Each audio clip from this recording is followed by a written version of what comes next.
Привет, друзья! Я продолжаю экспериментировать с рождественской выпечкой, и сегодня хочу поделиться рецептом невероятно ароматного рождественского шотландского кекса Данди. Не знаю, насколько это достоверно, что он именно из Шотландии, но пусть будет так. Основа этого кекса, как и большинства рождественской новогодней выпечки, это сухофрукты, которые предварительно нужно замочить в алкоголе. Я использовала черный ром. Здесь у меня два вида изюма, сушеная клюква и два вида цукатов. Это апельсиновые и лимонные. Использовать желательно не химатозные цукаты твердые, а такие влажные, ароматные. Готовить кекс можно как в стационарном миксере, так и с помощью ручного миксера. Главное использовать качественные ингредиенты. Я добавляю в чашу миксера сливочное масло и тростниковый коричневый сахар. Сейчас нужно все это объединить до однородности. Сливочное масло обязательно должно быть размягченное. И если нет у вас тростникового сахара, берите белый. Но уверяю вас, если вы используете коричневый, то это совершенно другой будет аромат, совершенно другой будет вкус. Я периодически останавливаю миксер и счищаю все с краев чаши. Что хотела сказать, что понятно, сахар полностью не растворится в масле, но, по крайней мере, масса должна быть вот такого оттенка, крем-брюле. Пока масло объединяется с сахаром, я делаю ручным венчиком меланж яичный.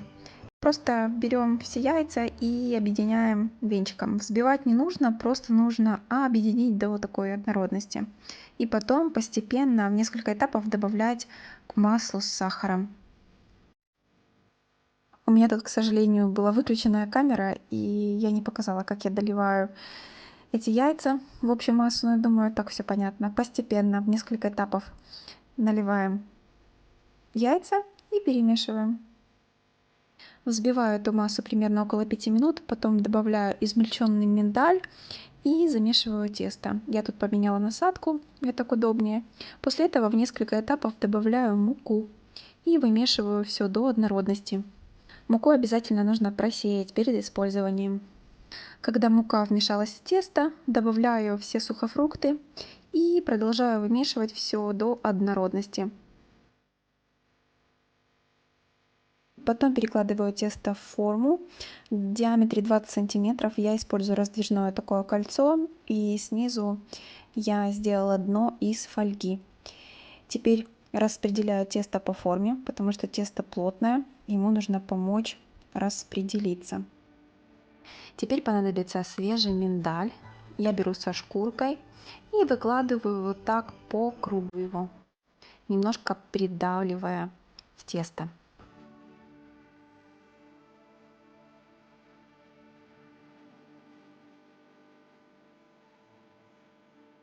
И вот какая красота получилась сверху. Теперь отправляю кекс в духовку на 60-70 минут на 170 градусов.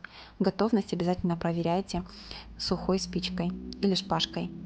Аромат от кекса исходит просто невероятный, такой миндальный, сливочный. Я не могу это описать. Нужно дождаться, пока кекс полностью остынет, и только после этого вот пройтись по форме ножом, достать форму. И если кекс не до конца остыл, дать ему вот подостыть на решетке без формы. Кекс можно есть сразу после остывания, но уверяю вас, если вы возьмете пищевую пленку, замотаете кекс в пищевую пленку, потом фольгу и подержите хотя бы несколько дней его дозреть, то вы почувствуете этот букет раскрытый ароматов рома, сухофруктов, миндаля. Я подержала вот так кекс около 2 недель. И это что-то с чем-то. В идеале этот кекс может зреть где-то около месяца. Я, конечно, месяц не выдержала и по истечении 2 недель решила распаковать кекс и опять вдохнуть, ощутить этот невероятный миндальный аромат. Приготовьте этот кекс, уверяю вас, он оправдает все ваши ожидания. Для меня этот кекс баланс вкуса и аромата. В следующий раз, возможно, я заменю часть пшеничной муки на миндальную муку. Проведу такой эксперимент. Мне кажется, будет просто шикарно. Если вам понравился этот рецепт, поддержите его лайком и не забудьте подписаться на мой канал.